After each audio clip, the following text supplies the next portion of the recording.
Well, welcome to Camason. We're on what's now known as the Gorge Waterway.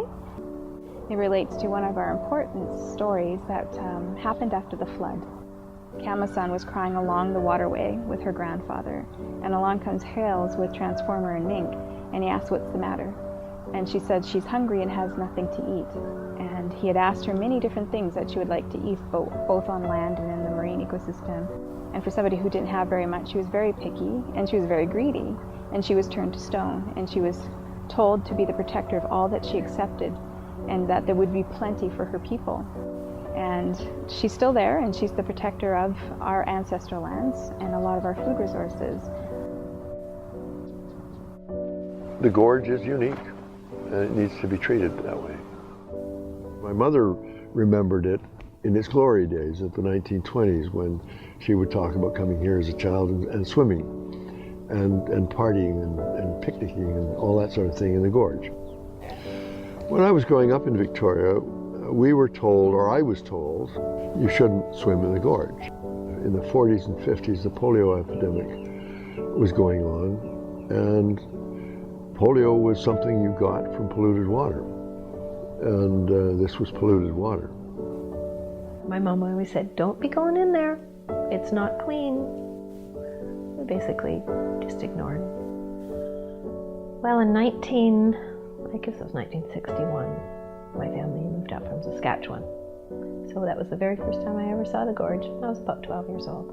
And I can remember going with my mom. I can remember walking across that bridge, and we stopped in the middle of the bridge, and she said, I hope I never take this for granted. She said, here we are living on the ocean. And I went, is this ocean? Like, I remember being so surprised as a kid that it was actually the ocean.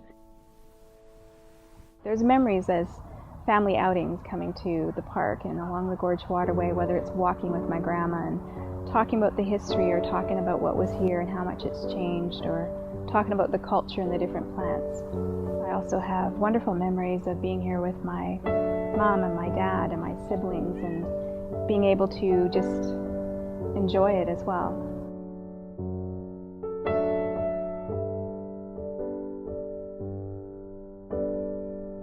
A lot of things have just started to improve as far as being able to use the water and swim in it.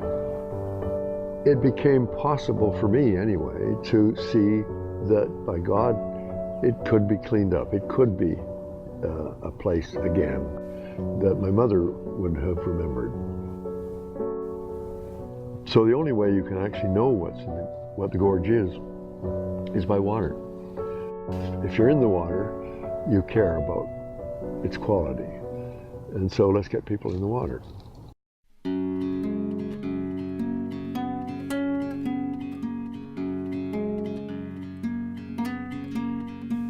I love Gorge Park. The Kinsman had a concession there. And now that concession, where I used to get, little treats when I was down there swimming, now that concession is the nature house. And I think that nature house, where we bring in kids and let them see the things that are in the water and the touch tanks, and I mean, really, we've only just begun with what's going to happen with that nature house. It's so important to reach the kids. See, once they fall in love with the gorge, then they'll care for it.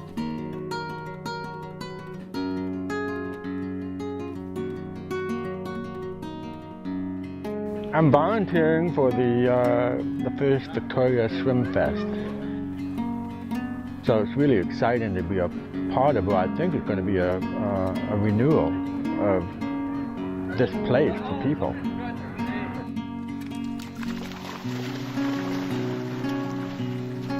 Since the event that they put on, there have been swimmers almost every day over on those stairs down on the Sanded side coming in.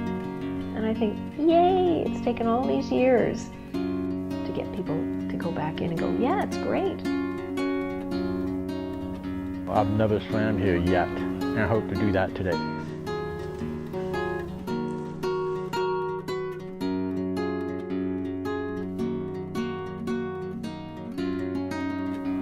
It would be nice to see all the canoes coming up and down this Gorge Waterway again. This is one of the places where a lot of the canoes would race.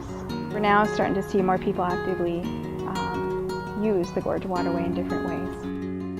But the Gorge is a place that can be recreational, can be beautiful, and I think that we need to think about that and plan for it.